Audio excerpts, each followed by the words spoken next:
हर हर महादेव, जय बाबा केदार।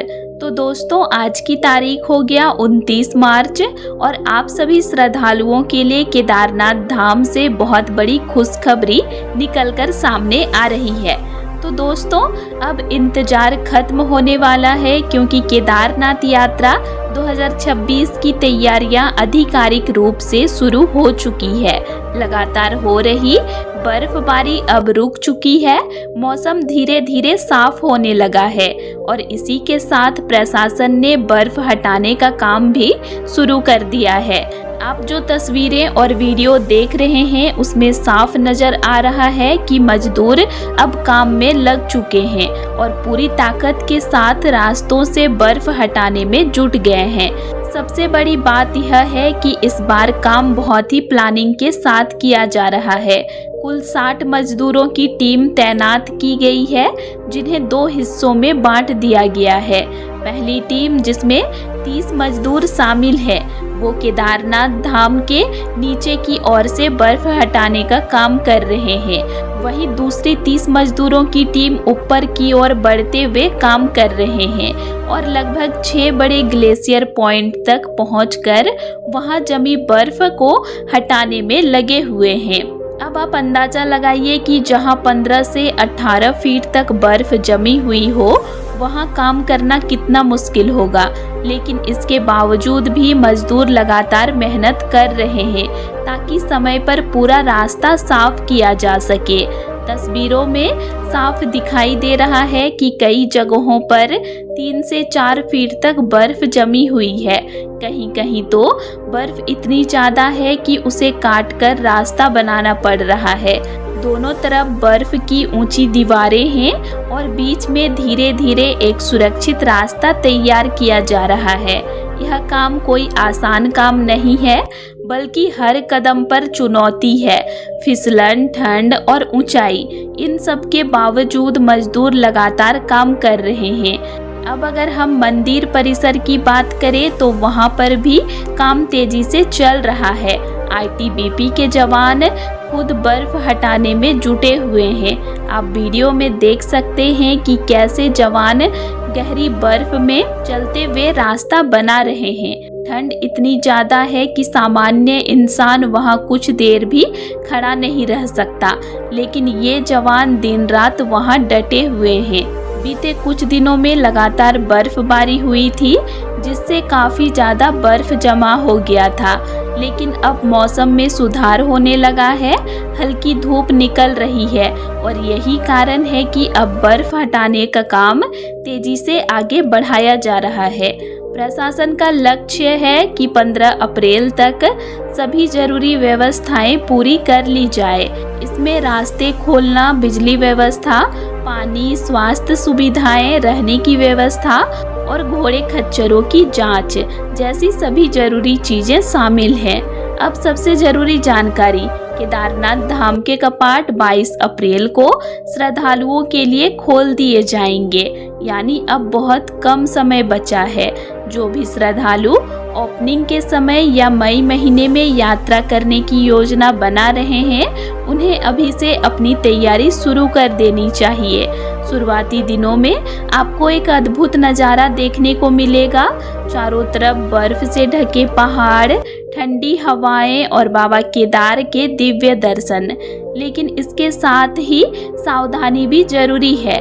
ठंड अभी भी काफ़ी ज़्यादा रहेगी, इसीलिए गर्म कपड़े, अच्छे जूते और अपनी सेहत का खास ध्यान रखना बहुत ज़रूरी है। अब सबसे बड़ा सवाल, क्या यात्रा समय पर शुरू होगी?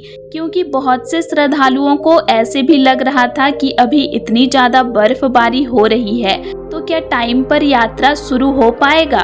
तो दोस्तों, जिस तरह से काम चल रहा है, जिस मेहनत के साथ मजदूर और जवान लगे हुए हैं, उन्हें देखकर यही कहा जा सकता है कि यात्रा समय पर ही शुरू होने की पूरी संभावना है। तो घबराने की कोई ज़रूरत नहीं है, बस आप अपनी तैयारी मजबूत रखिए और याद रखिए, केदारनाथ धाम की यह तैयारी सिर्फ एक काम नहीं, बल्कि आस्था, सेवा और समर्पण का सबसे बड़ा उदाहरण है।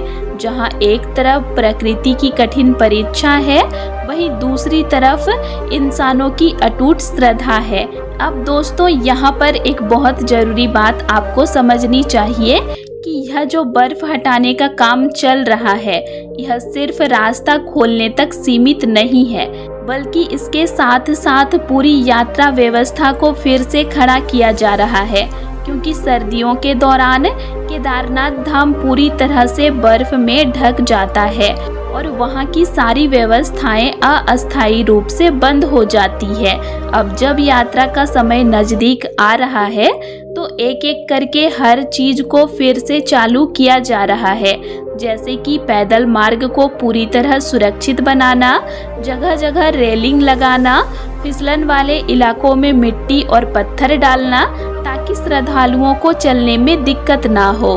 इसके अलावा रास्ते में जो छोटे छोटे पड़ाव होते हैं जहां श्रद्धालु रुक रुक कर आराम करते हैं, वहां भी सफाई और मरम्मत का काम शुरू हो चुका है। अब बात करते हैं घोड़े खच्चरों की। तो जो लोग पैदल यात्रा नहीं कर पाते उनके लिए यह एक बहुत बड़ा सहारा होता है। इसीलिए प्रशासन इन जानवरों की भी जांच करवाता है, उनका हेल्थ चेकअप किया जाता है ताकि यात्रा के दौरान कोई परेशानी न हो। अब अगर आप पैदल यात्रा करने वाले हैं तो आपके लिए भी यह जानकारी बहुत ज़रूरी है। जैसे जैसे बर्फ हटेगी रास्ता खुलता जाएगा, लेकिन शुरुआत में कुछ जगहों पर आपको बर्फ मिलेगी। इसीलिए आप लोग अच्छे ग्रिप वाले जूते जरूर पहनकर आएं और अगर संभव हो तो एक लकड़ी या ट्रैकिंग स्टिक साथ रखें ताकि फिसलन में सहारा मिल सके। अब बात करें खाने पीने की सुविधा की, तो रास्ते में आपको खाने पीने की कोई कमी नहीं होगी।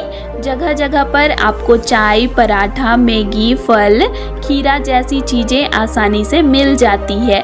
साथ ही नींबू पानी और हल्के जूस भी मिलते हैं जो थकान दूर करने में काफ़ी मदद करते हैं। लेकिन फिर भी अगर आप बुजुर्ग हैं या बच्चों के साथ यात्रा कर रहे हैं तो थोड़ा सूखा नाश्ता अपने साथ जरूर रखें, जैसे ड्राई फ्रूट्स, बिस्किट, चना या घर का बना हुआ हल्का स्नैक्स। इससे आपको बीच बीच में ऊर्जा मिलती रहेगी और आप आसानी से यात्रा पूरी कर पाएंगे। अब एक और ज़रूरी बात, मौसम का चुनाव। अगर आप सबसे अच्छा अनुभव लेना चाहते हैं तो अप्रैल के आखिरी से जून तक का समय अच्छा रहता है।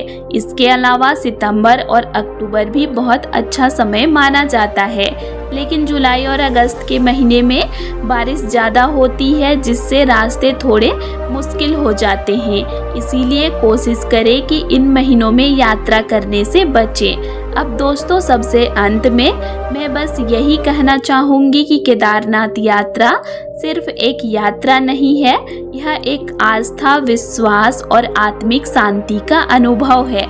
यहाँ तक पहुँचने के लिए जो मेहनत होती है, जो संघर्ष होता है, वही इस यात्रा को खास बनाता है।